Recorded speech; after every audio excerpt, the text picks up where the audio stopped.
बढ़ने से पहले आपको एक सूचना देना चाहते हैं कि इस सेशन के पूरा जो सेशन चलेगा वो एक टेक्निकल फॉर्मेट में है, टेक्निकल बैकग्राउंड बेस पे इसका रहेगा। तो इसमें हम समझते हैं कि कुछ वर्ड ऐसे होते हैं जिनको हमें पहले क्लियर कर लेना जरूरी है। हालांकि मैंने इसके ऊपर जो चीजें, जो पैनल के पीछे एक हमारा स्टिकर लगा हुआ होता है जिसमें टेस्ट रिपोर्ट के अलावा स्टिकर रहता है सिल्वर कलर का या व्हाइट कलर का, उसमें जो चीजें मेंशन है वो टेक्निकल कुछ अलग चीजें हैं जो मतलब आपको इतनी गहराई में समझना या समझाना थोड़ा सा हमारे लिए मुश्किल हो जाएगा। तो हम क्या मोटा मोटी रूप से जान लेते हैं ताकि कभी कोई हमें ये लगे कि इसके पीछे लिखा हुआ, ये शॉर्ट फॉर्म में लिखा हुआ, इसका क्या अर्थ है, तो आराम से समझा सकते हैं। टेक्निकली हम कोशिश करेंगे कि आने वाला जो बैच हमारा 1 जनवरी से है उसमें टाइम भी हमारे पास रहेगा, 21 डेज का रहेगा। उसमें हम टेक्निकली और डीपली समझेंगे और आपको भी जो जो सर्टिफाइड हो जाएंगे उनको भी मौका वापस से दिया जा सकता है, या फिर हमारे शाम के सेशन में जो डेली चलता आ रहा उसमें भी इस चीज के बारे में चर्चा कर सकते हैं। तो हम जानते हैं क्या क्या वर्ड हमारे इस फील्ड में, सोलर फील्ड में या इलेक्ट्रिकल फील्ड के अंदर एक डब्लू नाम का वर्ड होता है जो हर जगह काम में आता है। आपने देखा होगा कि डब्लू नाम का वर्ड, उसका क्या अर्थ होता है। तो आज हम समझे ये डब्लू का मतलब होता है वॉट।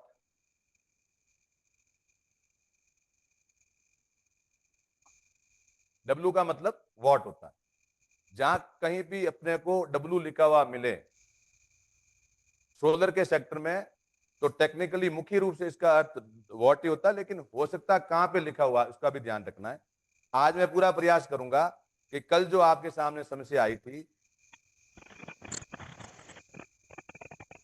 रहे थे, तो आज मैं हर एक बोर्ड को साफ करने की आवाज ब्रेक हो गई सर बीच में। और ले सके, और सर आपकी थोड़ा आवाज हमारा ब्रेक हो रही सिस्टम है सर बीच में। डेवलप होने की स्थिति में आ रहा है तो फिर हम आपको एक देंगे, लेकिन उसके लिए हो सकता है समय लग जाए। तो आपको हर एक चीज का स्क्रीनशॉट ले लेना, और जो बन गए हैं मैं आपको पहले ही थोड़ा पेपर लीक देता हूं। क्या आपको 7 तारीख को मेरे हर एक साथी इस पैनल पे जो बने हुए हैं लगभग 80 अपने हैं वो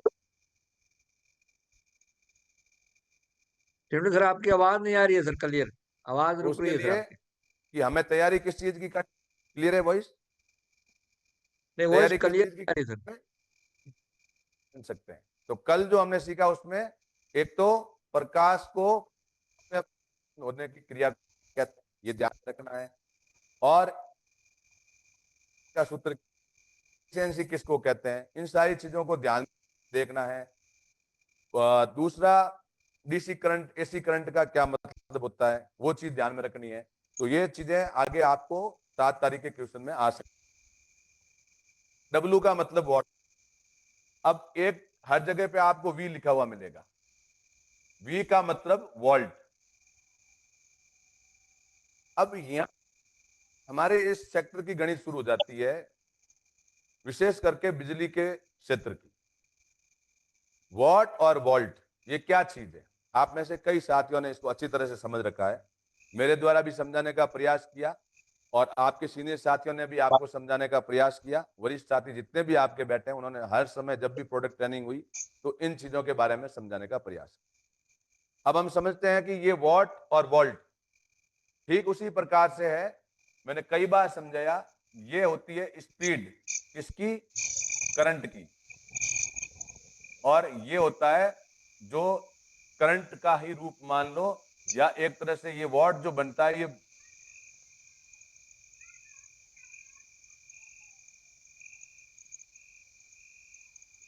यानी कि उसके अंदर भार कितना है। वॉट का मतलब एक भार समझ सकते हैं, जो करंट बन रहा है वो कितना वॉल्यूम में है, तो ये वॉट हो गया, और स्पीड क्या जा रही है वो वोल्ट हो गया। इन दोनों को मिला करके जो बनता है वो एएमपी लिखा हुआ मिलेगा आपको कई जगह पे, एएमपी डॉट, यानी कि एम्पियर, इसको कहते हैं एम्पियर। वॉट की स्पीड वोल्ट से, और दोनों जब होते हैं तो इसको एम्पियर कहते हैं। अब एम्पियर जैसे एएमपी लिखा हुआ है उसका फुल फॉर्म होता है AMPERE। वीरेंद्र जी सही है, एम्पियर ये एम्पियर। उसके बाद में आपको कई जगह पे KW लिखा हुआ मिलता है। तो KW का मतलब हो गया आपका किलोवाट। ये एक इकाई है, किलो, लीटर, किलो, किलोग्राम जैसे होते हैं ना, तो ये किलो वॉट में होता है, जैसे केजी होता है किलोग्राम, वैसे ये किलो वॉट होता है। 1000 वॉट में 1 किलो वाट होता है। 1000 वॉट का मतलब है 1 किलो वाट। 1000 वॉट का मतलब 1 किलो वाट। तो जहां पे 2 KW, 3 KW ये लिखा हुआ मिलता है, इसका मतलब ये 2 किलोवाट है, ये 3 किलोवाट है, या 1 किलोवाट है। एक आपको और चीज देखने को मिलेगी जिसको KVA कहते हैं। KVA इसका मतलब होता है किलो वोल्ट एम्पियर। KVA होता है 1 किलोवाट में 0.8 KVA होता है, ये भी ध्यान रखना। ये पावर फैक्टर का रूप है। 1 किलोवाट में 0.8 KVA। उसके अंदर ये टेक्निकल फॉर्मेट है कुछ, जो हो सकता है कि मैं अगर गहराई से समझाने का प्रयास करूंगा तो समय भी ज्यादा लगेगा, और आप में से कुछ लोग जो बीटेक किए हुए होंगे या कुछ टेक्निकल डिग्री की हुई होगी तो उनको आराम से समझ में आएगा। ये पहले इसका बेस बहुत बड़ा तैयार करके फिर हम समझ सकते हैं कि पावर फैक्टर क्या है। तो किलोवाट के अंदर 0.8 का पावर फैक्टर लगता है तो किलो वोल्ट आते हैं। तो ये 1 किलोवाट में 0.8 का फैक्टर जब काम करता है तो किलो वोल्ट एम्पियर बनता है। उसके बाद में एक एचपी की फॉर्म मिलेगी आपको हर जगह लिखी हुई। एचपी का मतलब होता है हॉर्स पावर।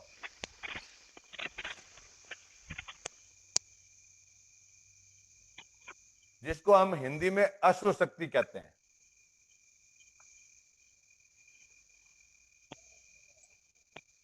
अश्वशक्ति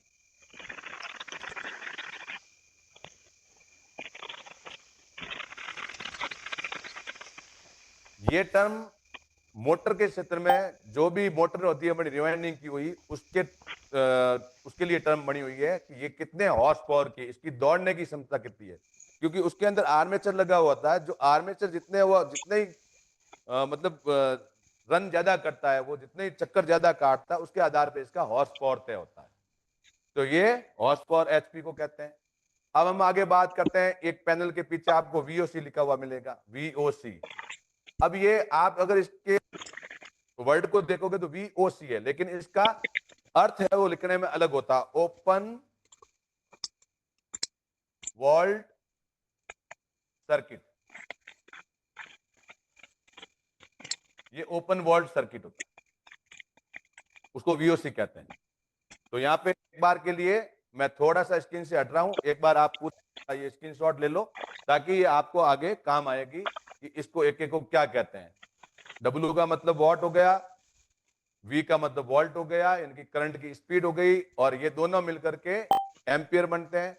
वैसे तो इसका सूत्र अलग है, लेकिन आपको सिर्फ ये टर्म समझनी है। सूत्र के बारे में हम कभी चर्चा करेंगे। केवीए का मतलब किलो वोल्ट एम्पियर हो गया, एचपी का मतलब हॉर्स पावर हो गया, वीओसी का मतलब ओपन वोल्ट सर्किट हो गया। क्लियर हो गया सबको? स्क्रीनशॉट ले लिया होगा। अगले 5 सेकंड और आपको दिए जा रहे हैं, आप स्क्रीनशॉट ले लो इसका, ताकि आपके सीखने में समझने में काम आए।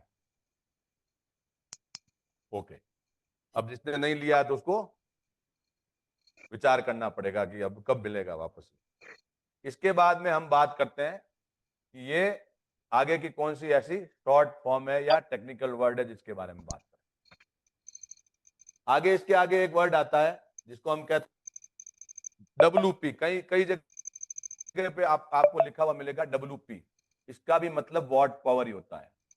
ये पैनल के पीछे स्टिकर पे आपको लिखा हुआ मिलेगा वॉट पावर, यानी कि इसका कितने वॉट का पावर है, कितनी शक्ति है। डब्ल्यू का वॉट का मतलब शक्ति होती है, और वो शक्ति कितनी स्पीड से दौड़ती है उसको वोल्ट कहते हैं। स्ट्रेंथ जिसकी होती है ना, वह स्ट्रेंथ कितनी होती है उसको वॉट कहते हैं। और वोल्ट यानी कि वो शक्ति कितने वेग से दौड़ती है उसको वोल्ट के रूप में नाम दिया गया है। और इन दोनों को मिला करके कितना बड़ा प्रहार आगे हम कर सकते हैं, कितनी स्पीड से, कितने बार से। यानी कि 5 किलोवाट का 5 किलोग्राम का एक वाट है, जिसको वाट कहते हैं ना, तोलने नापने के लिए पुराने जमाने में लोहे के आते थे। उसको आप कितनी स्पीड से फेंकते हो।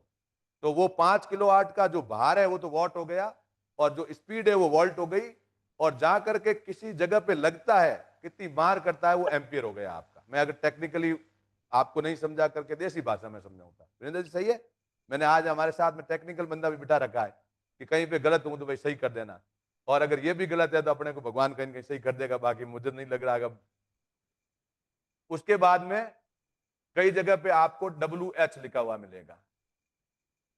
WH का मतलब होता है वॉट आवर। ये सारी चीजें आपके दी हुई है वैसे प्राइस लिस्ट में।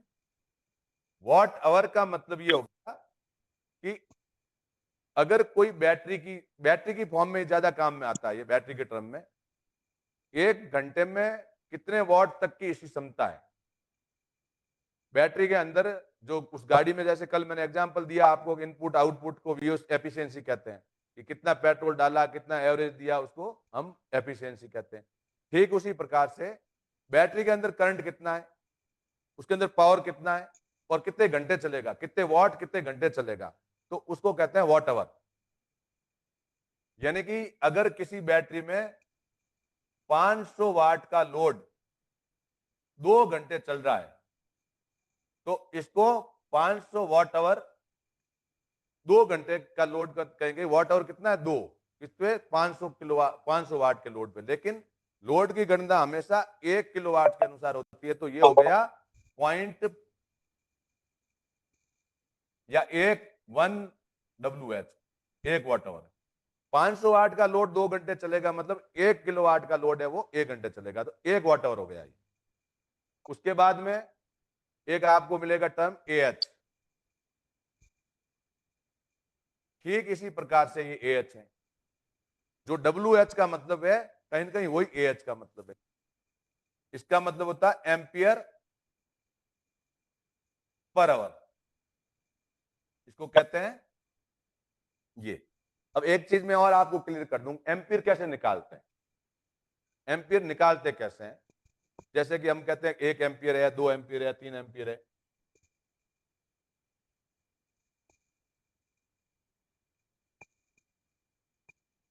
आगे आ गई डीसी वायर। तो इसमें एम्पियर कैसे निकालते हैं। एम्पियर निकालने के लिए जो हमारा वॉट है, यहां पे हम बात करते हैं 1000 वॉट, और ये कितने स्पीड से वॉट आया, यानी कि वो 5 किलोवाट जो भार था, 5 किलोग्राम का जो वाट था, वो कितनी स्पीड में गया, उसको वोल्ट कहते हैं। तो हमारे जैसे सिंगल फेज की बात करते हैं तो 230 वोल्ट होते हैं। तो ये बराबर जो निकल रहा है वो एम्पियर होता है। कितने होते हैं यहाँ पे, 1000 में 30 का भाग देते हैं तो लगभग 4 पॉइंट कुछ एम्पियर आएंगे। यानी कि 1 किलोवाट का अगर सिंगल फेज का कोई करंट है तो उसमें 4 पॉइंट कुछ एम्पियर होता है। कितना हो रहा है, 4 एम्पियर मानो आप, लगभग लगभग ये करंट है। अब ये WAH क्यों लिखा हुआ है, ये एम्पियर पर आवर। यहां पे अगर ये लिखा हुआ है कि 8 एम्पियर पर आवर, तो इसका मतलब है कि 8 एम्पियर का लोड, यानी कि 2000 का वाट का लोड, 2 किलोवाट का लोड है, वो लगभग लगभग 1 घंटे चलेगा। तो इसका ये कारण हो गया 8 एम्पियर पर आवर। यही कुछ शॉर्ट फॉर्म्स है जो आपको समझाइए, और प्रयास करेंगे समझाने का। तो इसका आप स्क्रीनशॉट एक बार ले लीजिए।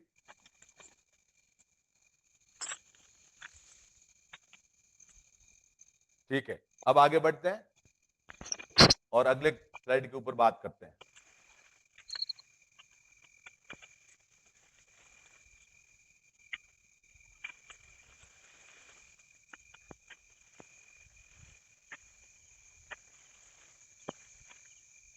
DC, AC, MPPT, PWM, DC wire, AC wire, EC wire, square MM क्या होता है, और एक स्क्वायर एमएम में कितने एम्पियर करंट लेने की क्षमता होती, इसके बारे में चर्चा करेंगे।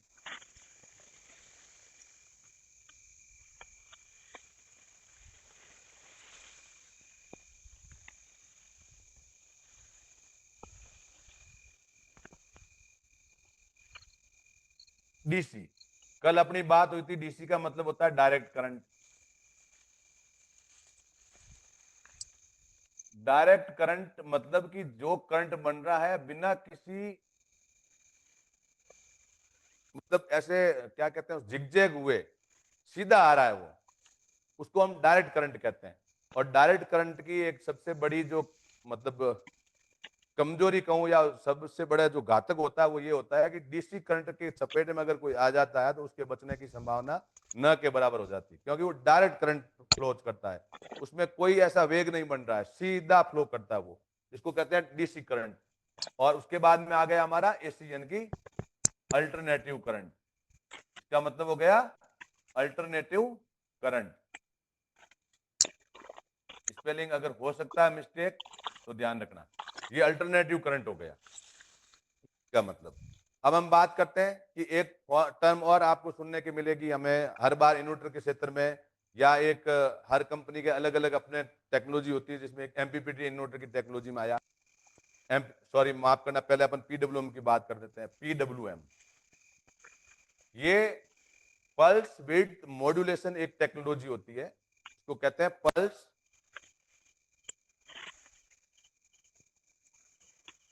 Width modulation.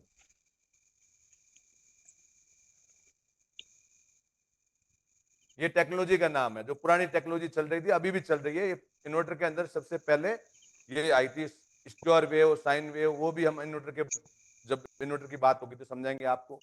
अब उसके बाद में आ गया हमारा एमपीपीटी। ये टेक्नोलॉजी जो पीडब्ल्यू को अपने हिसाब से काम करती थी, ऊपर जो डीसी करंट बन रहा है उसको अंदर लेने की क्षमता, उसकी एक लिमिटेड क्षमता थी, कम परसेंटेज में ऑब्जर्व कर रहा था। अब जब एमपीपीटी टेक्नोलॉजी आ गई तो उसका मतलब ही यही है कि maximum power point tracking, maximum power point tracking, शब्द में ही अर्थ है। ये टेक्नोलॉजी क्या करती है, ऊपर जो पैनल के ऊपर जहां पे जिस जगह पे पैनल का, जैसे अपने कल देखा कि 2.5 स्क्वायर का एक अपना पैनल का क्षेत्रफल होता है, उसमें कौन सी जगह पे कितना पॉइंट पावर बन रहा है, उसको जहां से जल्दी जितना हो सके खींच ले। हर जगह पे जहां भी कहीं पे ज्यादा बन रहा है कहीं पे कम बन रहा है। पीडब्ल्यूएम में क्या होता है कि जो जहां पे जितना बन रहा है तो सिमिलर ही आता है, उसका ऐसा नहीं है कि यहां से ज्यादा उठा लिया यहां से कम उठा लिया। लेकिन एमपीपीटी क्या करता है कि पैनल के ऊपर पैनल का एक हिस्सा जहां पे सूर्य की किरणें ज्यादा पड़ रही है तो वहां से भी ये ज्यादा जितना बन रहा है वो ले लेगा, जहां कम बन रहा है वहां से कम भी ले लेगा, जहां ज्यादा बन रहा है वहां से ज्यादा ही ले लेगा। पीडब्ल्यूएम टेक्नोलॉजी क्या करती है कि एक सम लेती है, मतलब एक औसत ही ले पाती है। उसका ये नहीं है जहां ज्यादा बन रहा है वहां से ज्यादा ले लूं, नहीं, वहां पे जो कम से कम बन रहा है उसको ऑब्जर्व करती है, इसलिए इसकी एफिशिएंसी थोड़ी कम होती है। ये ऊपर 70% ही बिजली अपने अंदर ऑब्जर्व कर पाता है पीडब्ल्यूएम टेक्नोलॉजी का इन्वर्टर, जबकि एमपीपीटी का है वो 90 प्लस जो है करंट को, ऊपर अगर 100 वाट बन रहे हैं तो 90 प्लस वाट को अपने अंदर ले लेता है, इसलिए इसको MPPT power point tracking, maximum power point, यानी कि जहां ज्यादा बन रहा है वहां से इसको उठा करके अपने अंदर ले लेता है और फिर आगे एसी में कन्वर्ट करके आगे भेजता है, इसलिए इस टेक्नोलॉजी का नाम है एमपीपीटी। एक बार इसका भी स्क्रीनशॉट ले लो, मेरे हिसाब से जल्दी जल्दी ले भी लिया होगा, फिर भी आप ले लो कोशिश करके की। अब हम बात करते हैं आगे, अगला जो हमारा है कि वायर में भी कुछ टर्म यूज होती है, डीसी वायर, एसी वायर, ये क्या काम आते हैं, कैसे काम आते हैं और कहां पे इनका यूज होता है। जैसे हम बात करते हैं डीसी वायर की, नाम डीसी का आपको पता है, डीसी किसको कहते हैं, और ये डीसी वायर ये उस सेगमेंट में काम आता है जहां पे डीसी दौड़ता है। टेक्निकली अगर बात करूं तो जहां डीसी वायर की जरूरत होती है वहां पे एसी लगा दिया तो गड़बड़ है, और जहां एसी की जरूरत होती है वहां पे डीसी लगा दिया तो गड़बड़ कर रहे हैं हम। तो इन चीजों को हमें ध्यान में रखना है, हमारे घर में भी अगर कहीं पे भी अगर यूज ले रहे हैं तो भी ध्यान में रखना है कि डायरेक्ट करंट कहां कहां पे होता है। एक तो बैटरी से हमेशा डीसी करंट निकलता है और एक सोलर पैनल से हमेशा डीसी करंट निकलता है, ये मुख्य रूप से हमें ध्यान रखना है। तो ये डीसी करंट जो है, डीसी वायर जो है, ये कहां पे लगता है, पैनल से लेकर के इन्वर्टर के बीच में मुख्य रूप से, क्योंकि पैनल और इन्वर्टर के बीच में डीसी करंट ही बनता है। इन्वर्टर के बाद में तो क्या है, इन्वर्टर एसी में कन्वर्ट कर देता है। तो हमें क्या ध्यान रखना है कि यहाँ पे डीसी करंट को जहां पे भी प्रभावित करते हैं वहां पे डीसी वायर लगाना चाहिए। अब जहां एसी वायर कहां लगेगा, जहां पे एसी करंट है वहां पे डीसी नहीं लगाना है। जो हमारे घर की फिटिंग हो गई या इन्वर्टर आज का सेक्शन हो गया, वहां पे एसी करंट ही लगेगा। और एक ईसी वायर आता है, ईसी वायर कहते हैं जिसको अर्थिंग वायर, ईसी वायर को कहते हैं अर्थिंग वायर। ये भी ध्यान रखना आपने को। अर्थिंग वायर में ऐसी कोई मतलब कोई अलग कोई रॉकेट साइंस नहीं होती है, एसी वायर की तरह ही होता है, लेकिन उसकी थोड़ी सी बनावट में और कुछ चीजें ऐसी होती है जिसके इसको ईसी वायर कहते हैं। अब हम समझते हैं कि ये स्क्वायर एमएम आता है, हर जगह लिखा हुआ SQMM। ये स्क्वायर एमएम क्या है? ये गेज है वायर का। वायर में कितने गेज, उसमें जो एक प्लास्टिक का कवर होता है वायर के ऊपर, उसमें कितने गेज के वायर का ये पूरा चल रहा है उसमें, और कौन सा धातु है, कॉपर है, एल्यूमिनियम है, सिल्वर भी हो सकती है, गोल्ड भी हो सकता है। मतलब ऐसा नहीं है कि ये सिर्फ, लेकिन इनमें धारा प्रवाहित करने की क्षमता, जितना ही हाई वॉल्यूम का, हाई स्ट्रेंथ का धातु होगा, उतना ही उसमें धारा प्रवाहित करने की क्षमता अधिक होती, गर्म कम होगा और एक स्ट्रेंथ ज्यादा झेल पाएगा। तो इसको स्क्वायर एमएम में हम समझते हैं कि डीसी वायर के अंदर एक खासियत होती है, डीसी वायर में का वायर, 1 mm का स्क्वायर एमएम का वायर अगर है, 1 स्क्वायर mm का वायर है, उसके अंदर 1 mm के वायर में 4 एम्पियर तक करंट दौड़ सकता है। जहां पे 1 किलोवाट का लोड आगे चल रहा है, तो वहां पे अगर 1 mm का वायर है तो भी काम कर जाएगा। या ऊपर से जो 1 किलोवाट बन रहा है और इन्वर्टर तक 1 किलोवाट पहुंच रहा है, तो वहां पे 1 mm का वायर भी काम कर जाएगा। इसी तरह से एसी वायर के अंदर 1 mm में क्षमता होती है, स्क्वायर एमएम में वो होती है 10 एम्पियर। ये 4 एम्पियर की और इसमें होती है 10 एम्पियर तक। हमारे घरों में एसी जहां लगती है, एसी एयर कंडीशन, वहां पे कहते हैं कि 2 mm का लो, 2.5 mm का वायर लो। क्यों लेते हैं? क्योंकि वहां पे, और 4 mm का लेते हैं, माफ करना, वहां पे तो 4 mm का ही रिकमेंड करता है हमारा इंजीनियर, कोई भी होता तो। वो क्यों करते हैं? क्योंकि एसी के अंदर जब चलती है तो वो करंट एम्पियर ज्यादा लेती है, तो उस वायर में इतनी क्षमता होनी चाहिए, नहीं तो वो वायर गर्म होकर के पिघल जाएगा। क्यों पिघलते हैं वायर? अच्छा, अगर हमने बराबर गेज लिए लेकिन फिर भी पिघल रहा है, तो वायर की क्वालिटी को भी हमने चेक करना है कि ऐसी क्वालिटी क्या है जो ये पिघल क्यों रहा है।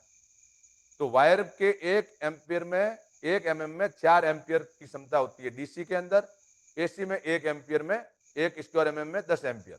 ये ध्यान में रखना है।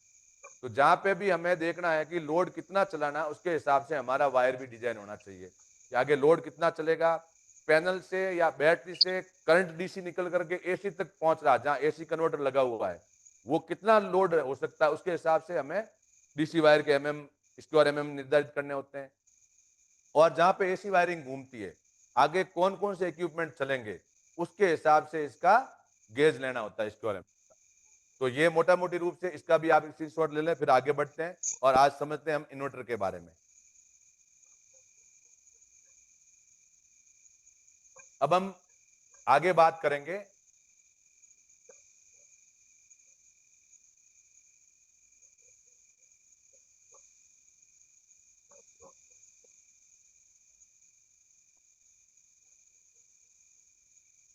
ये हमने कुछ टेक्निकल टर्म समझी और सोलर इन्वर्टर के बारे में। कल हमने सोलर प्रोडक्ट की बात की थी। सोलर प्रोडक्ट के अंदर सोलर मॉड्यूल यानी कि पैनल आ गई, उसके अंदर सेल वगैरह वो सोलर के हो गए। और दूसरा सबसे बड़ा रोल जो होता है, हालांकि हर एक का अपना अपना रोल होता है, मैं तो ये कहूंगा कि सोलर सिस्टम में अगर कहीं पे भी हमारा एसपीजीएस इंस्टॉल हो रहा है किसी भी कंपनी का, उसके अंदर कनेक्टर जो लगता है उसका भी इतना ही रोल है जितना बड़े सिस्टम का रोल है, क्योंकि वो अगर कनेक्ट नहीं करेगा तो आगे करंट नहीं पहुंच पाएगा। तो ये जो पैनल के बाद में रोल आता है वो इन्वर्टर, वीएफडी या एक होता है सोलर चार्ज कंट्रोलर। ये 3 चीजें का रोल होता है बहुत बड़ा। तो इनके बारे में आज हम समझेंगे कि ये इन्वर्टर क्या होता है, इसमें बड़े मुख्य रूप से क्या कंपोनेंट होते हैं और इन तीनों का कैसे क्या रोल होता है। चौथा, मेरे हिसाब से अभी तक मेरी स्टडी में कोई ऐसा नहीं आया कोई इक्विपमेंट जिससे कि हम डीसी से एसी में कन्वर्ट कर सकते। तो समझते हैं सोलर इन्वर्टर के बारे में। सबसे पहले इन्वर्टर का काम होता है, इन्वर्टर का काम होता है जो डीसी की हम अभी तक बात कर रहे थे, उस डीसी को एसी में कन्वर्ट करना, ये इन्वर्टर का काम होता है, डीसी को एसी में कन्वर्ट करना। होता है इन्वर्टर का। ये इन्वर्टर होता है, उसका काम डीसी करंट को एसी में परिवर्तित करना, चेंज करना, एक्सचेंज करना। आज हम समझेंगे कि डीसी डायरेक्ट करंट यानी कि सोलर पैनल और बैटरी से आता है। अभी हमने बात की ये डीसी करंट कहां से निकलता है, सोलर की पैनल से या बैटरी से। जो निकलने वाला करंट को हम डीसी करंट ही कहते हैं। एसी करंट जो उससे हमें मिलता है, या इन्वर्टर के बाद में जो करंट निकलता है वो एसी होता है, या जेनसेट वगैरह से जो करंट मिलता है वो एसी करंट होता है। इन्वर्टर के अंदर टेक्नोलॉजी चलती है वो दो तरह की चलती है, एक कहते हैं हम स्क्वायर वेव, एक कहते हैं साइन वेव। अब ये कैसे चलती है और क्या होता है स्क्वायर वेव और साइन वेव? ये पहले आपने देखा होगा कि बहुत पुराने जमाने में जब हमारे इन्वर्टर आते थे, काफी टाइम पहले के, तो उस इन्वर्टर के अंदर बहुत तेज यूं आवाज आती थी। जब वो बजता था तो बहुत तेज आवाज आती थी उसकी, क्योंकि वो स्क्वायर वेव में काम करता था। मैं थोड़ा सा आपको समझाना चाहूंगा क्या होती है। जैसे अभी हमने बात की थी कि डीसी करंट, डीसी करंट का मतलब डायरेक्ट करंट और एसी करंट का मतलब अल्टरनेटिव करंट। ठीक उसी प्रकार से इसमें भी एक टेक्नोलॉजी साइन वेव और स्क्वायर वेव इसी प्रकार से हो रखी है, जिसको हम कहते हैं, जैसे डीसी करंट निकल रहा है ये पूरा ऐसे चल रहा है, इसको डीसी करंट कह दिया। एसी करंट है वो जिग-जैग में चलता है, इसको एसी करंट कह दिया।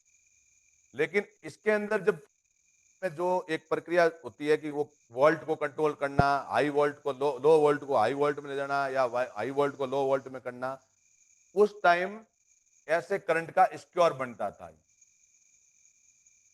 इसके अंदर टेक्नोलॉजी में ये ऐसे स्क्वायर बनता हुआ चलता था।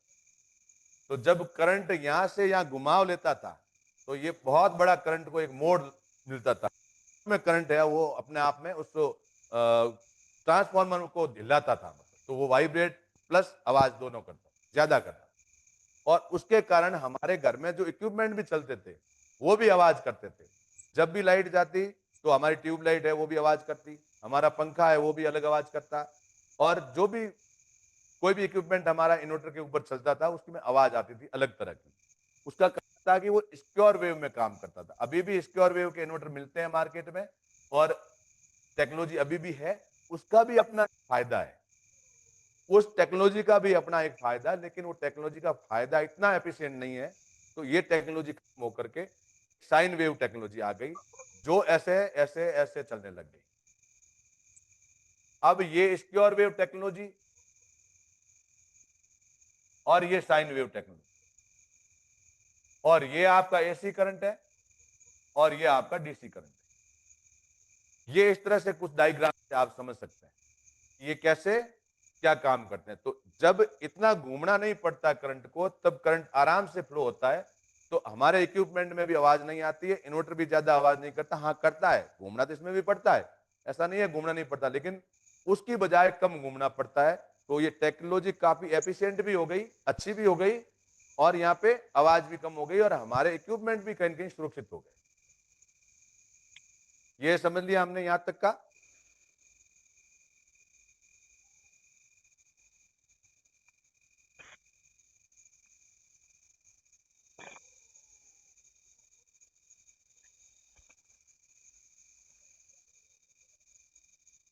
अब हम बात करते हैं, वही अभी मैंने समझाया आपको, पीडब्ल्यूएम पल्स विड्थ मॉड्यूलेशन, उसके बाद में एमपीपीटी। ये टेक्नोलॉजी होती है इन्वर्टर के अंदर पीडब्ल्यूएम की और पीटी की, यानी कि चार तरह की चीजें आपको समझने को मिली। एक तो साइन वेव, स्क्वायर वेव, ये हो गया करंट धारा प्रवाह का टेक्नोलॉजी का रूप, और एक हो गया एमपीपीटी और पीडब्ल्यूएम, ये हो गया कि कितना है जो सोलर अपने अंदर सेंस करके आगे भेजता है, उसकी टेक्नोलॉजी को पीडब्ल्यूएम 2 में ये अपग्रेड हो गई। पीडब्ल्यूएम से क्या अपग्रेड आ गया, एमपीपीटी, और स्क्वायर वेव से क्या अपग्रेड हुआ, साइन वेव। अब ये जो सोलर के इन्वर्टर होते हैं वो सिंगल फेस और थ्री फेस में डेवलप होते हैं। सिंगल फेस थ्री फेस में हर एक इन्वर्टर के ऊपर अगर मैं समझाऊंगा आगे आपको कि ऑफ ग्रिड के सोलर में थ्री फेस और सिंगल वेव फेस कैसे काम करते हैं, हाइब्रिड कैसे काम करते हैं, और ऑन ग्रिड कैसे काम करते हैं, हर एक का अपना अपना अलग तरीका है काम करने का। सिंगल फेस को हम एक स्टैंडर्ड इकाई है 230 वोल्ट, यानी कि सिंगल फेज का मतलब है कि उन तार के अंदर जो करंट दौड़ रहा है वो 230 की स्पीड से दौड़ रहा है, ये समझना आपने। कई जगह पे पानी का पाइप जब हम खोलते हैं कहीं से और उसको अगर 5 किलोमीटर लेके जाते हैं और बीच में अगर ज्यादा उसके कोई हॉल कर दिए या कर दिया तो पानी की स्पीड कम हो जाती है। उसी तरह से ये 230 वोल्ट है जो हमारे घरों तक पहुंचते पहुंचते 190-80 तक रह जाते हैं। कई जगह ये समस्या आती है हमें मार्केट में जब जाते हैं। क्यों होती है? क्योंकि जगह जगह पे उसको डिस्ट्रीब्यूट किया जाता है, तो फिर वो एक ट्रांसफार्मर नाम का, जिसको हम ढोलकी कहते हैं मारवाड़ी में, तो वो ढोलकी लगती है। ढोलकी का काम क्या है कि वापस उस एम्पीयर को बूस्ट कर रहा है, उस वोल्ट को बूस्ट कर रहा है, जिससे क्या होता है कि हमारे घरों में बराबर वोल्ट आते हैं। और वोल्ट का एक कनेक्शन और भी है, वोल्ट को ऑक्सीजन कहां से मिलती है? जितने भी वोल्ट है, हमें टेक्निकल चीजें समझनी जरूरी है। 1 तारीख के बाद में हमारे साथ आने वाले लोग वो अलग तरह के होंगे और आपको अलग तरह से समझना थोड़ा मेरे लिए जरूरी है, क्योंकि हम ऑलरेडी फील्ड में काम कर रहे हैं। तो वो इनको जो ऑक्सीजन या खुराक या खाद जो मिलता है ना, वो अर्थ से मिलता है। हमेशा ध्यान रखो कि हमारी जो ट्रांसफार्मर लगा हुआ है, जो ढोल की जिसको कहते हैं लगी हुई है, उसमें भी अर्थ करना जरूरी होता है। नमक, कोयले ये डाल करके उसमें पानी डालते रहते हैं, जिससे क्या अर्थ से जुड़ा रहे। तो इसको क्या है, वहां से खाद भी मिलता है। जितना ही अर्थ प्रॉपर रहेगा, उतना ही हमारा वॉल्ट है वो हेल्दी रहेगा। वो हेल्दी रहेगा तो हमारे घर के इक्विपमेंट को भी सही रखेगा। इसलिए हमारे घर में भी क्या, अर्थिंग 2 तरह से काम आता है। अर्थिंग हमेशा, बात टॉपिक चल गया तो मैं आपको समझा देता हूं। अर्थिंग के 2 रोल होते हैं। एक तो होते हैं जहां पे वोल्ट बढ़ाने होते हैं, वो अर्थिंग ट्रांसफार्मर में काम आते हैं। एक हमारे घरों में, हमारे सोलर सिस्टम के साथ में जो हम अर्थिंग करते हैं, उसका रोल होता है, वो प्रोटेक्शन होती है। कैसे प्रोटेक्शन होती है? कि जो भी कभी बिजली गिर जाए या कहीं पे भी ऐसा करंट ज्यादा आ जाए, तो उस करंट को लेकर के जमीन में उतार दे। क्योंकि धरती माता एक ऐसी, इन पंच तत्वों में एक हमें मिली है जिसके अंदर सब समाते हैं। वो किसी भी तरह के खतरों को अपने अंदर निगलने का मादा रखती है और किसी भी तरह का ज्वालामुखी फट भी सकता है, ये भी ध्यान रखना होता है। आगे हम बात करते हैं कि ऑफ ग्रिड इन्वर्टर के बारे में। अब हम समझते हैं ऑफ ग्रिड इन्वर्टर, जिसको हम पीसीयू कहते हैं। क्या कहते हैं? पावर। हमने आज तक भी समझा इसके बारे में कि पीसीयू क्या होता है, लेकिन पीसीयू, इसको पावर कंडीशनिंग क्यों कहते हैं? जहां पे एक शब्द में भी पता चलता है आपको कि ये कंडीशनिंग लिखा हुआ है। कंडीशनिंग का मतलब कुछ न कुछ शर्त है, यहाँ पे कॉम्प्रोमाइज है। सीधी सादी भाषा में समझाने का प्रयास करूंगा मैं कि आपको समझ में आ जाए। इसीलिए ऑफ ग्रिड सिस्टम जहां भी लगता है, वहां पे हमें हमेशा एक कंडीशन के साथ में एक कॉम्प्रोमाइज करना ही पड़ता है। जो चाहे जितना चाहे लोड नहीं चला सकते हम, क्योंकि ये पावर कंडीशनिंग यूनिट है कि क्या कंडीशन, कहाँ कितने पावर को कहाँ भेजना है, कितना भेजना है, वो कंडीशन के साथ ही तय होता है। इसका फॉर्मेशन प्लस इसका हमें डिजाइन, कि इस घर में इतने किलोवाट का लगेगा, क्योंकि इसका लोड कितना है, कितने टाइम कौन सा लोड चलाना है। अगर किसी घर में 10 किलोवाट का लोड है और वो घर का अगर सौरग्राही हमारा चाहता है कि मैं तो 5 किलोवाट से कैसे इसको चला सकता हूँ, तो हमें लोड डिस्ट्रीब्यूट करके उसको समझाना पड़ता है कि भाई आप 3-3 किलोवाट का लोड है वो आराम से एक साथ में चला सकते हैं। आप एक रूम में ये चलाओ, दूसरे में ये चलाओ, फिर कभी ये चलाना तो ये बंद कर दो, ये चलाना तो ये बंद कर दो। तो ये हमें समझाना पड़ता है। तो इसको कहते हैं पावर कंडीशनिंग यूनिट। आपको मेरे हिसाब से समझ में आ रही होगी बात। अब इसके के बारे में बात करेंगे, क्योंकि कल हमने ये चीज तय की थी कि हम सोलर प्रोडक्ट के साथ साथ में उसमें लगने वाले मुख्य रूप से कंपोनेंट के बारे में बात करेंगे। बहुत सारे कंपोनेंट होते हैं, लेकिन मेरे हिसाब से जितना मैं समझा सकता हूं और जितना आपको समझ में आ जाए, उतनी ही बात करेंगे हम, उतने कंपोनेंट तक। और जो हमारे लिए जितना सीखना तो जरूरी है, उतना हम जरूर सीखेंगे, क्योंकि हम सोलर बिजनेस में हैं। हम सर्विस सेक्टर में भी हमें जाना पड़ सकता है कभी, और हमें कभी सेल तो करनी ही करनी है और सर्विस भी करनी पड़ सकती है, इंस्टॉलेशन भी करना पड़ सकता है। तो हमें कुछ चीजें ध्यान में होनी जरूरी। मेन कंपोनेंट की बात करें, कैबिनेट आता है हमारा। कैबिनेट के बाद में ट्रांसफार्मर, उसके बाद में मैन बोर्ड, उसके बाद में मॉसफेट, उसके बाद में कंट्रोलर, उसके बाद में आईजीबीटी और आईसी, वायर, रिले, ये सारी चीजें मिलकर के एक इन्वर्टर बनता है। मुख्य रूप से ये चीजें मिलकर के एक इन्वर्टर बनता है। अब थोड़ा सा इसकी समझते हैं टेक्नोलॉजी के रूप में, या कैसे क्या ये इन्वर्टर बनता है, कहां से इसकी गणित शुरू होती है।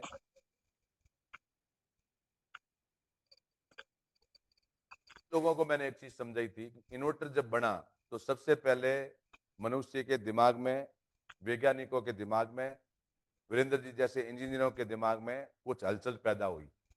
कि हमें एक ऐसा प्रोडक्ट का निर्माण करना चाहिए जो बैटरी से सीधा घर का लोड को चलाए, क्योंकि ये जब बना उस टाइम सोलर का कम चलन था, जबकि बैटरी का चलन तो काफी हद तक था। तो डीसी करंट में कन्वर्ट करने के लिए हमें एक ऐसी चीज बनानी। तो उसके लिए सबसे पहले दिमाग में विचार आया। विचार के बाद में उस पेपर पे उतारा गया, उसको गड़बड़ कहते हैं, गड़बड़। अब इंग्लिश वर्ड नहीं लिखूंगा, ये ठीक है, गड़बड़ी कहते हैं। अब जब इसको सॉफ्टवेयर में डालने का काम किया, उसको स्कीमेटिक कहते हैं।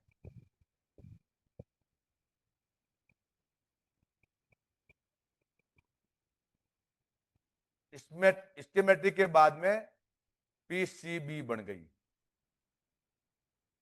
ये पूरा सॉफ्टवेयर जब एक धरातल पे उतारने का काम किया, तो एक पीसीबी डिजाइन हो गई पूरी की, कि ये ऐसे करंट आएगा, ऐसे जाएगा, वैसे जाएगा, पूरा का पूरा एक पीसीबी बन गई। अब वो पीसीबी के साथ बहुत सारे कंपोनेंट लग करके, मॉस कंट्रोलर, आईजीबीटी, जहां पे मतलब कई जगह पे हमने आईजीबीटी लगाई, तो कई जगह पे मॉसफेट से काम चल जाता है। मॉसफेट और आईजीबीटी का मतलब होता है कि मॉसफेट होते हैं जो कम रेटिंग में भी काम करते हैं, जहां पे हायर रेटिंग आ जाती है वहां पे आईजीबीटी लगाते हैं। ये आईसी रिले, ये मिलकर के, वायर मिलकर के एक हमारा मैन बोर्ड तैयार हुआ, जिसको हम कार्ड कहते हैं। कई कंपनियों के कार्ड के 3-4 सेक्शन अलग अलग होते हैं। कई कंपनियां एक पीसीबी ही सारे कार्ड माउंट कर लेती है। एक पीसीबी अगर, कई कंपनियां नहीं, हर कंपनी चेंज भी करती रहती है। अपन ने भी सबसे पहले 3-3 कार्ड अलग होते थे। अब कई बार बीच में एक कार्ड निकला जिसके ऊपर ही सारे सोलर कार्ड, कंट्रोलर, सब कुछ आईजीबीटी वगैरह सब उस पर माउंट होने लग गई थी। तो ये इस तरह से बोर्ड है जो तैयार होता है, इनकी मेन कार्ड तैयार होता है। अब यहाँ पे इनका क्या क्या रोल होता है, इसके बारे में थोड़ी सी अपन बात कर लेते हैं। जैसे कि सबसे पहले आ रहा है कि कंट्रोलर, ठीक उसी प्रकार से कंट्रोलर का रोल होता है जैसे एक आदमी के दिमाग का रोल होता है। ये एक दिमाग है, सॉफ्टवेयर जो डला, जो एक पीसीबी बनी थी, इस पीसीबी को कैसे कहां से रन करवाना है, कौन से रूट से कौन सी चीज निकलेगी। आपने देखा होगा कि उसके ऊपर बहुत सारे ऐसे रूट बने हुए हैं, बहुत सारे रूट बने हुए हैं, पता ही नहीं चलता है कि कहां से क्या जा रहा है। वो हर एक रूट है, वो स्कीमेटिक को पीसीबी पे डाला गया। अब उस रूट पे किसको कौन सा चलाना है, वो सॉफ्टवेयर उस कंट्रोलर में डाला गया। उसको कहते हैं कंट्रोलर। पूरा का पूरा वह कंट्रोल वो करता है। कंट्रोल का काम होता है कंट्रोल करने का। और उन कंट्रोलर के साथ में आईसी यानी कि छोटे छोटे कंपोनेंट लगे हुए होते हैं, आपने देखे होगा, रिले लगे होते हैं। एक मॉसफेट नाम का एक और प्रोडक्ट होता है उसके ऊपर लगे हुआ। उसका काम जो होता है मॉसफेट का, आपने देखा होगा। तो अगर मैं पूरी इसकी भाषा में कहूं तो इसको कहते हैं मेटल ऑक्साइड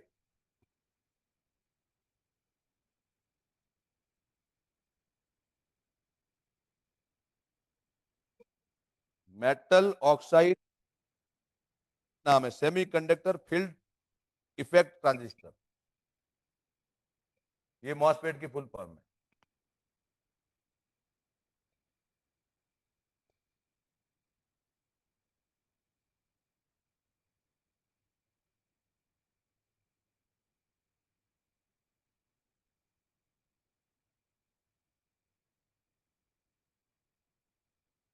जहां पे ट्रांजिस्टर वर्ड आया है, तो आपको समझना चाहिए कुछ चीज ट्रांसफर हो रही है। ट्रांजिस्टर वर्ड जो है अपने आप में कुछ ही चीज को ट्रांसफर करने के फॉर्म में यूज किया जाता है। इसका काम होता है कि जो वोल्ट आ रहे हैं, जिस स्पीड से आ रहे हैं, जहां से उसको कंट्रोल करके आगे किस स्पीड में चाहिए उसको कंट्रोल करना। यानी कि ये एक बैरिकेड है पुलिस वालों की तरह। जैसे रोड पे पुलिस के बैरिकेड लगे हुए रहते हैं ना, कि भाई ये एकदम से आगे नहीं दौड़ना चाहिए, इस स्पीड में यहाँ जहाँ चलोगे। जिगजैग बैरिकेड लगे हुए रहते हैं। वो क्यों होते हैं? क्योंकि रोड पे कोई ऐसा बंदा नहीं आ जाए सरफराज जो इस तरह से इस जगह पे इस स्पीड से निकले, इसलिए बैरिकेड कर लेते हैं। तो ये मॉसपेट का काम था बैरिकेडिंग का। जहां पे मॉसपेट यूज नहीं होते हैं वहां पे आईजीबीटी यूज होती है। आईजीबीटी फुल फॉर्म है जिसको हम कहते हैं insulated gate bipolar transistor.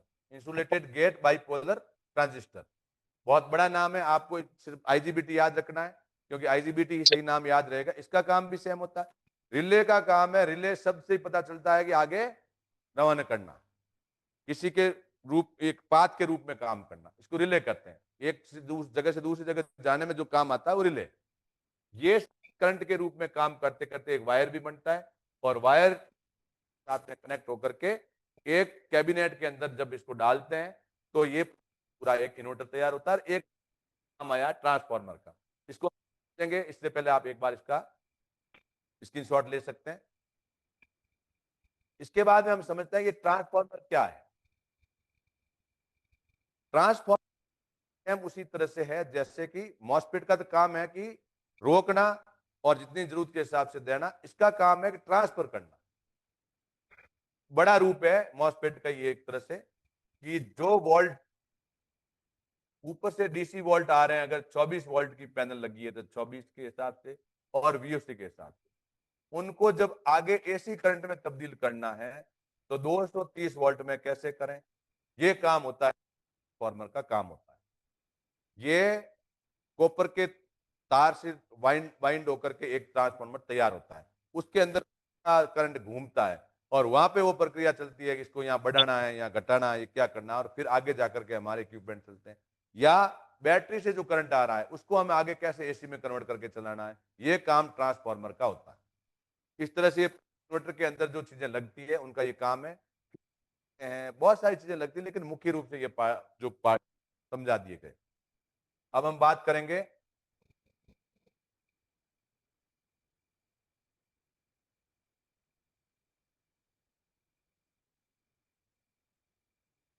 Inverter की कैपेसिटी होता है। हर इन्वर्टर की एक कैपेसिटी होती है। वैसे ही इस ऑफ ग्रिड के बारे में हम बात कर रहे हैं अभी।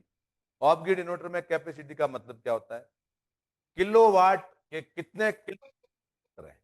मार्केट में या बहुत सारी कंपनियां केवीए में भी बनाती है और किलोवाट में भी बनता है, लेकिन अगर कोई केवीए का है वो किलोवाट भी उसमें जरूर है और किलोवाट वाला केवीए भी जरूर है।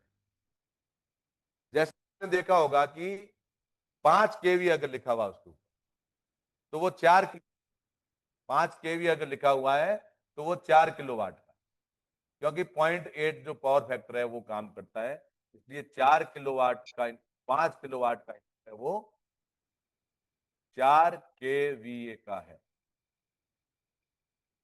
ये उस कैपेसिटी है लोड, आउटपुट लोड जो देगा वो इतना ही देगा। वो ऑफ ग्रिड के संदर्भ में आउटपुट का लोड कितना जाएगा उसका, उसके ऊपर इनपुट कितना आएगा वो तो वीओसी से पता चलता है, उसकी वीओसी में कितनी उसकी शक्ति है लेने की, लेकिन आगे आउटपुट कितना देगा वो उसकी कैपेसिटी नापी जाती है। आगे हम बात करते हैं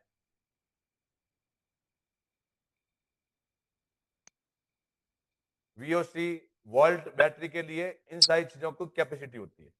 अब हम वीओसी की बात करें तो वीओसी की कैपेसिटी का मतलब होता है सोलर कितना ले सकता है, उसके सोलर किलोवाट, और अपन ने अभी समझ लिए थे केवीए का नाम है किलोवाट और केवीए। वीओसी का मतलब है कि इनपुट सोलर कितना दे सकते हैं हम, कितने किलो पैनल लग सकती है, वो पैनल की वीओसी के हिसाब से ही तय होता है। जैसे हमने देखा होगा 200 वीओसी की क्षमता है, 250 वीओसी की क्षमता है।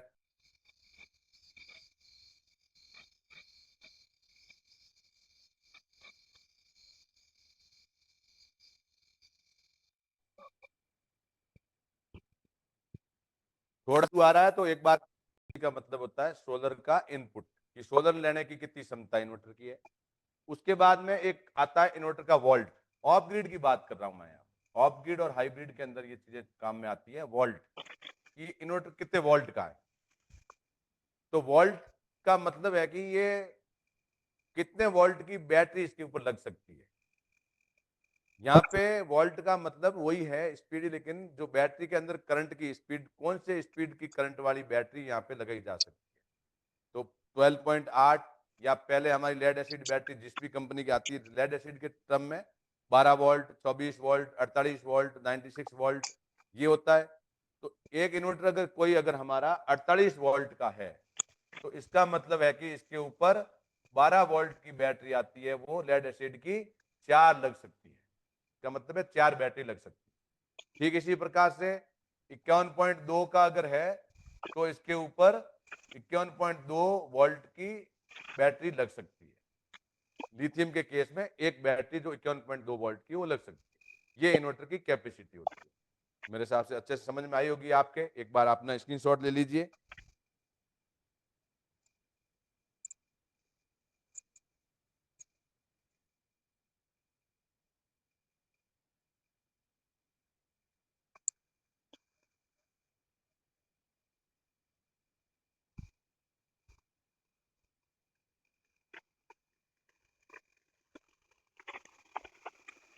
अब हम बात करते हैं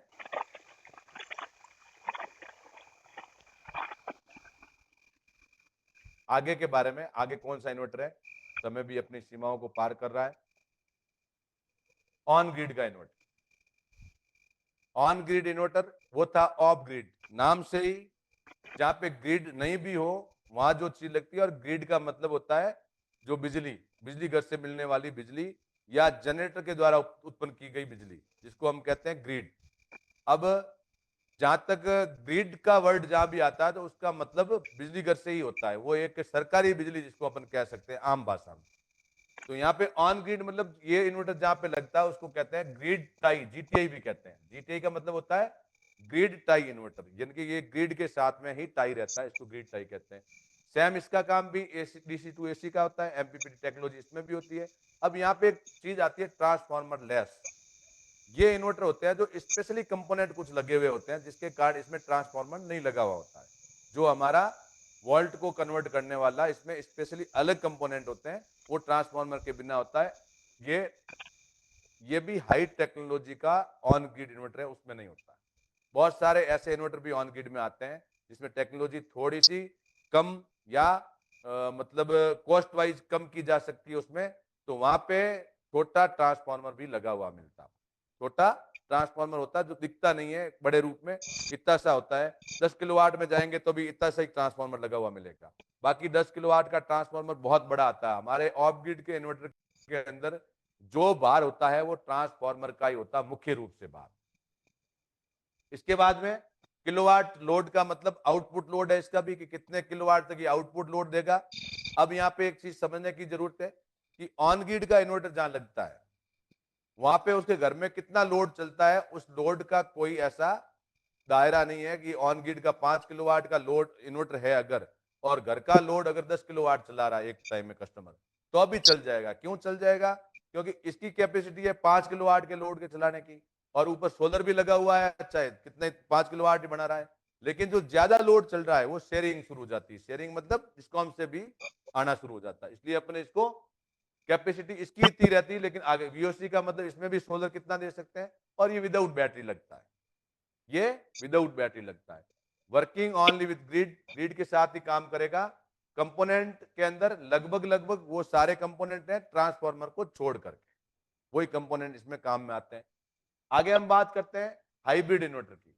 ये हाइब्रिड इन्वर्टर क्या होता है? सेम इसके फंक्शन है, एमपीपीटी टेक्नोलॉजी होती है, ट्रांसफॉर्मर लेस होता है।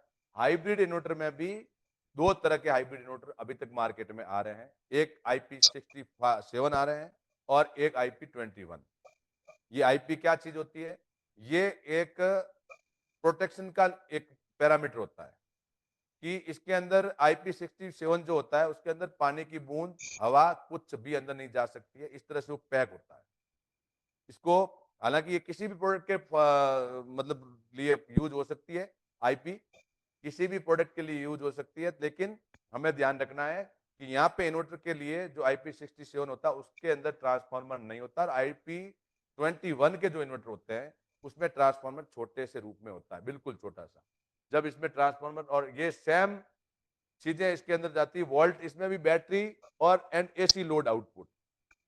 इसमें वोल्ट का मतलब कि एसी लोड कितने वोल्ट का होगा, ये सिंगल फेज का है और थ्री फेज का। यहाँ पे अपने को थ्री फेज और सिंगल फेज समझना पड़ेगा। पहले हम इन्वर्टर के बारे में जानते हैं। एक्सपोर्ट मोड ऑन ग्रिड की तरह काम करेगा, बट फर्स्ट लोड चलाएगा, सेकंड बैटरी चार्ज करेगा, तीसरा है कि एक्सपोर्ट करेगा, बट ये सेटिंग के अनुसार करता है। हाइब्रिड का इन्वर्टर, इसके अंदर जो बाई डिफॉल्ट सेटिंग होती है उसका मतलब होता है पहले लोड चलाना घर का। हाइब्रिड इन्वर्टर ऊपर लगा हुआ है हमारे छत पे और नीचे अगर लोड चल रहा है तो पहला काम है उसका जितना सोलर बन रहा है उससे लोड चलाए उसकी कैपेसिटी के अनुसार। अगर उसकी कैपेसिटी में अंडर में लोड है तो वो लोड चलाएगा। दूसरा काम है बैटरी को चार्ज करना। तीसरा काम है बच जाए तो ग्रिड में एक्सपोर्ट करना। लेकिन इस सेटिंग को हम चेंज भी कर सकते हैं। ये सेटिंग चेंज भी हो सकती है कि हमें तो पहले जो सोलर आ रहा है उस पूरे सोलर से बैटरी चार्ज करनी है फिर लोड चलाना है, या सीधा एक्सपोर्ट करना, हमें बैटरी और लोड में नहीं देना, तो वो भी हम कर सकते हैं। इस तरह से सेटिंग इसमें होती है। ऑफ ग्रिड मोड में जब ग्रिड नहीं होने की स्थिति में ये करेगा, ये वर्किंग ग्रिड सोलर और बैटरी तीनों के साथ कर सकता है। सिर्फ सोलर के साथ भी वर्किंग कर सकता है, बैटरी और सोलर दोनों के साथ कर सकता है, और ग्रिड सोलर बैटरी तीनों के साथ कर सकता है। और ना तो बैटरी है ना सोलर है तो ग्रिड के साथ भी काम कर सकता है। ग्रिड के साथ काम करने का मतलब है कि इसको ग्रिड से कोई लेना देना नहीं होता है। ग्रिड जो आ रही है इसको खाली टच कर रही है और वापस अपने घर में जा रही है। जब ये लाइट कट जाती है और उस टाइम जब सोलर बनता है और या बैटरी से जो बैटरी स्टोरेज से जो घर का लोड चलाता है, तब इसमें एक एंटी आइसलैंडिंग प्रोटेक्शन लगा हुआ होता है, जिसके कारण ये है कि क्योंकि ग्रिड का एक कनेक्शन ऐसे होता है कि एक घर से दूसरे घर, दूसरे घर से तीसरे घर, तो ऐसा नहीं है कि अपने घर पे अगर सोलर लगा हुआ हाइब्रिड का इन्वर्टर तो वो जो सोलर एनर्जी बना रहा है उससे कहीं ग्रिड में तो वापस नहीं चली जाए। ऐसा होने से आगे खतरे की घंटी बज सकती है। तो इसके अंदर एंटी आइसलैंडिंग एक प्रोटेक्शन लगा रहता है, जिसके कारण ये ग्रिड को आगे नहीं जाने देता। जब ग्रिड जैसे ही कटती है तो इसके एक स्विच है जो ऑटोमेटिकली उस कनेक्शन को कट कर देता है और वो जो सोलर जो आ रहा है उससे अपने घर का लोड या बैटरी को चार्ज करता है, इसलिए इसमें खतरा नहीं होता है। अब हम बात करते हैं इसके अंदर कि ये कैसे काम करते हैं। थोड़ा सा हम जानेंगे कि ये कैसे काम करते हैं, थ्री फेज, सिंगल फेज और ये। हाँ, क्वेश्चन आ सकता है, बिल्कुल। हम ये जानते हैं कि ऑफ ग्रिड का इन्वर्टर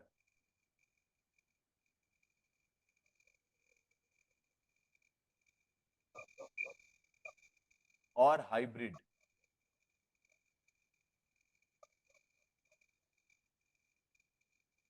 तीसरा हमारा हो गया ऑन ग्रिड। इनके थ्री फेज का क्या मतलब है, ये बहुत इंपॉर्टेंट चीज है जो आपको समझनी चाहिए। हो सकता है आज तक भी आप लोगों ने समझी होगी, लेकिन आज समझ लो ताकि आज हमारा ये सेशन जल्दी अपन विराम की ओर लेके जा रहे हैं। क्योंकि 1 घंटे से ज्यादा हम नहीं चाहते हैं कि ये सेशन चले, लेकिन फिर भी एक मनोस्थिति या मनोविज्ञान ये कहता है कि एक आदमी का कांस्टेंट जो होता है वो 45 मिनट से 60 मिनट तक सही रहता है, उसके बाद में वो कांस्टेंट नहीं रहता है। इसलिए हमें 1 घंटे से ज्यादा सेशन को नहीं चलाना चाहिए। लेकिन 10 दिन में हमें सारी चीजें पूरी करनी है तो थोड़ा बहुत कांस्टेंट रखना पड़ेगा, और इतने दिन से जो आपका 1 घंटा यूज कम हुआ था उसका कहीं न कहीं हम बेनिफिट ले सकते हैं, रिजर्व रह चुका है। तो ये नीचे से शुरू करते हैं। ऑन ग्रिड में थ्री फेज और सिंगल फेज का मतलब क्या हुआ।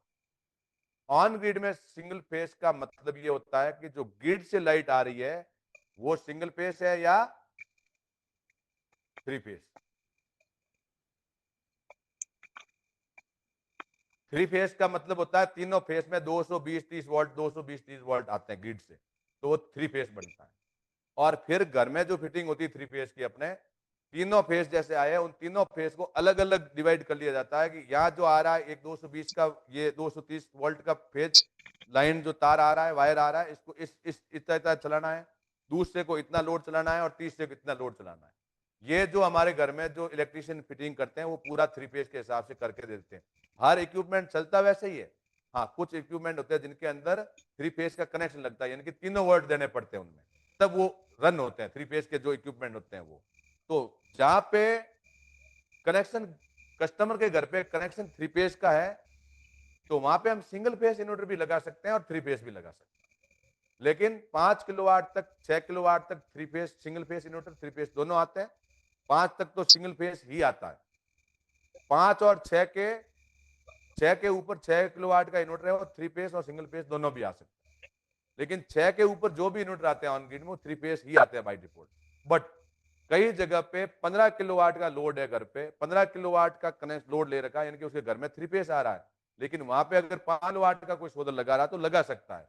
वहां पे सिंगल फेज का भी इन्वर्टर लगता है और सिंगल फेज काम कर लेगा, कोई दिक्कत नहीं। तो ये काम हो गया 3 फेज सिंगल फेज का। इसके ऊपर कितना लोड, क्या लोड है, इसमें अपने को ज्यादा दिमाग लगाने की जरूरत नहीं है। लेकिन आगे जो आ रहा हमारा हाइब्रिड का इन्वर्टर, इसको और ऑफ ग्रिड के इन्वर्टर दोनों को अच्छी तरह से समझना पड़ेगा। इसका मतलब ये है, ये 3 फेज के अगर है, सिंगल फेज के है तो एक फेज निकालेंगे और जितनी इनकी कैपेसिटी है, अगर 5 किलोवाट की कैपेसिटी है तो 5 किलोवाट का लोड आगे वो सिंगल फेज का चलाएंगे।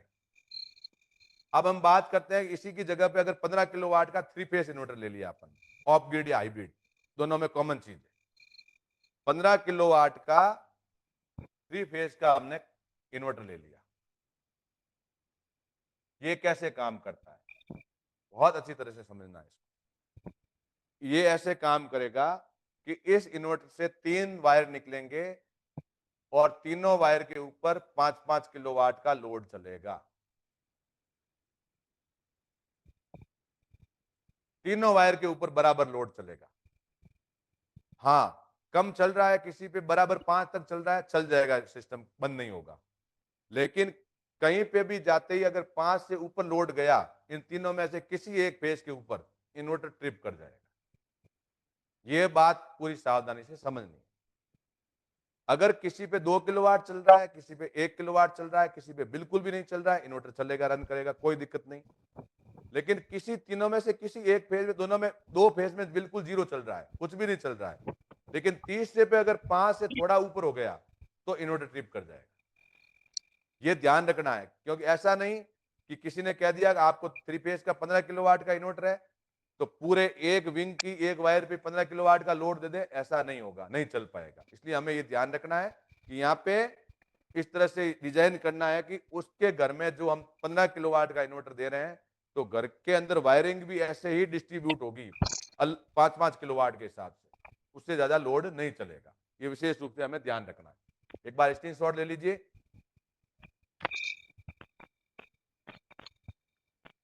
चलिए आगे चलते हैं हम कि कौन सा ऐसा प्रोडक्ट है इन्वर्टर के अलावा जो हमारे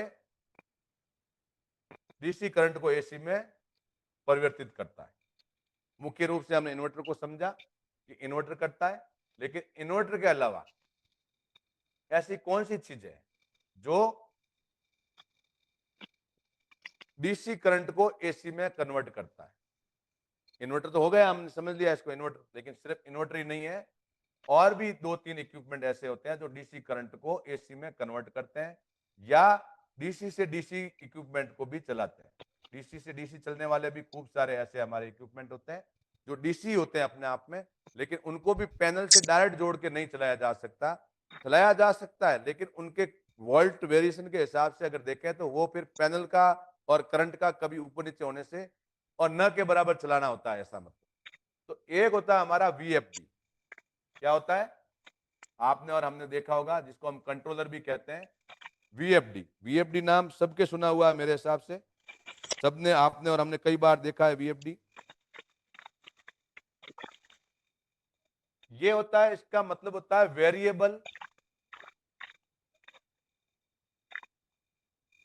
फ्रीक्वेंसी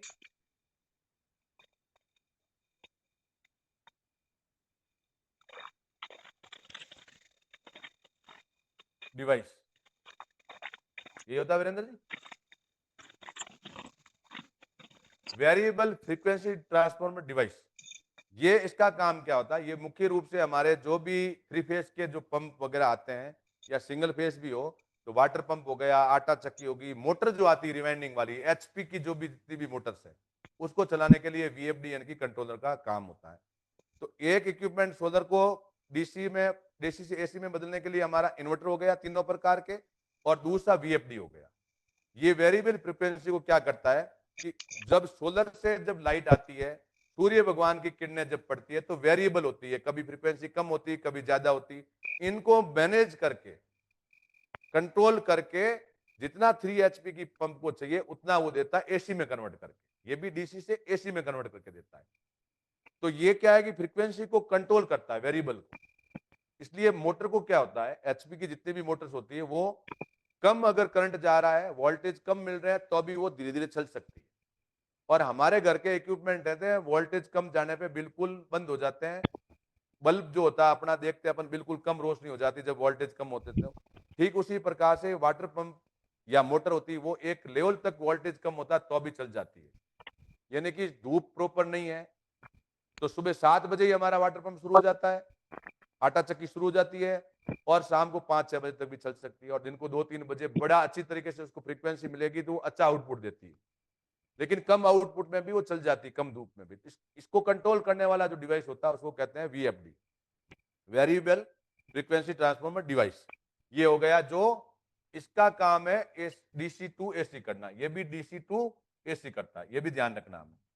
लेकिन अब कुछ प्रोडक्ट ऐसे होते हैं जो सिर्फ डीसी से चलते हैं, डीसी करंट ही होता है उसमें, उनमें एसी करंट की जरूरत नहीं होती है। उनकी टेक्नोलॉजी, उनका डेवलपमेंट ही कुछ ऐसे किया होता है, जैसे अपना होम लाइट सिस्टम है।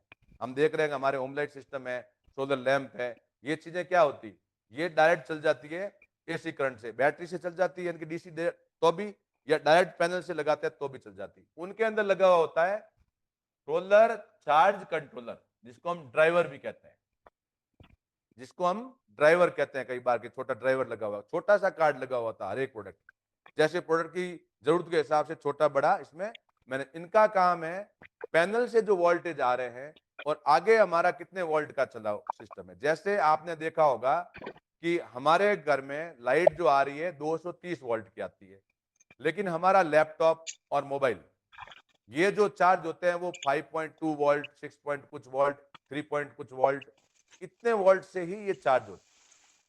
इनके बीच में जो हमारा एडेप्टर लगता है उसके अंदर भी एक चार्ज कंट्रोलर लगता है, लेकिन वो सोलर चार्ज कंट्रोलर नहीं होता, वो होता है एसी चार्ज कंट्रोलर। उसका काम है कि कितना करंट मुझे आगे देना है, वो उनको परिवर्तित करके उस इक्विपमेंट को, हमारे मोबाइल, लैपटॉप आदि जितने भी इक्विपमेंट है उनको इतना ही देता है। उसी प्रकार से ये भी काम करता है। जो सोलर चार्ज कंट्रोलर होता है वो सोलर से जो मिल रहा है या बैटरी से जो करंट मिल रहा है वो आगे मुझे, जो मेरे साथ में चलने वाला इक्विपमेंट है कितने वोल्ट का है उसके हिसाब से ही मुझे देना है। तो इसको कहते हैं सोलर चार्ज कंट्रोलर। आज की मैं अगर बात करूं, एक बार इसका ले लीजिए आप कि सोलर चार्ज कंट्रोलर का क्या काम होता है। ये सोलर चार्ज कंट्रोलर कह दो, इसको ड्राइव कह दो, ड्राइवर कह दो, इस तरह से इनके खूब सारे नाम है और हर एक इक्विपमेंट में ये लगा हुआ रहता है सोलर चार्ज कंट्रोलर। इसके अंदर भी बहुत सारी आईसी वगैरह वगैरह, छोटे छोटे मॉसफेट की तरह स्विच वगैरह सब लगे रहते हैं। इसके ऊपर भी ये कार्ड होता है, डिजाइन होता है। ये भी एमपीपीटी और पीडब्ल्यूएम टेक्नोलॉजी में होता है, ये भी ध्यान रखना है। जो ये होता है वो भी एमपीपीटी और पीडब्ल्यूएम टेक्नोलॉजी में डेवलप होता है। बीएफडी जो होती है हमारी, वो भी 2-3 तरीके से डेवलप होती है। एक कार्ड बेस्ड बीएफडी आ गया, आप कार्ड बेस्ड कंट्रोलर आ गया जिसके अंदर सिर्फ कार्ड है, जैसे इन्वर्टर में वैसे ही वो भी आ गया है, जो अभी हमारी कंपनी भी दे रही है, आपको पता हो तो। ये सारी चीजें हैं जो हमें ध्यान में रखनी है। और ये 3 मुख्य रूप से अगर प्रोडक्ट की बात करूं तो 3 प्रोडक्ट ऐसे हैं। एक बार स्क्रीनशॉट ले लो, फिर मैं आगे की बात करता हूं और अपनी इस मीटिंग को विराम देते हैं। 3 प्रोडक्ट ऐसे हैं मुख्य रूप से जिनका काम सोलर या डीसी से डीसी, डीसी टू एसी चलाने में काम आता है। क्या क्या हो गया, आपने मेरे हिसाब से अच्छे से समझा होगा। एक होता है इन्वर्टर,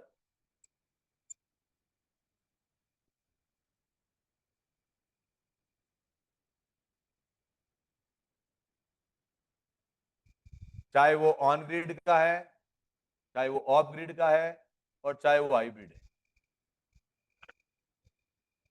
लेकिन सोलर क्या है, ठीक है ना, ये ध्यान रखना। सोलर या बैटरी बराबर डीसी टू एसी करते हैं इन्वर्टर। दूसरा वीएफडी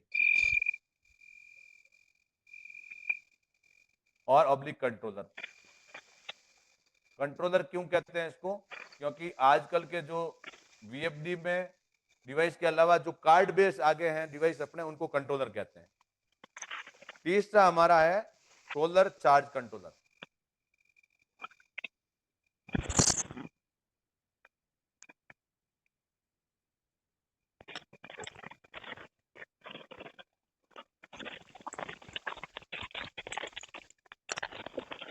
सोलर चार्ज कंट्रोलर, ये 3 चीजें हैं मुख्य रूप से अभी तक मेरे नॉलेज में, कि ये तीनों चीजें डीसी टू एसी और तीसरा जो है वो डीसी टू डीसी इक्विपमेंट चलाता है। चौथा जो हमारे घरों में जो यूज होता है वो कंट्रोलर का ही पार्ट है, उसमें सोलर नहीं होता है, सिर्फ चार्ज कंट्रोलर होता है। उसके अंदर एक ड्राइव होता है, एक कार्ड होता है जो हमारे मोबाइल चार्ज वगैरह में, चार्जर वगैरह में लगा रहता है।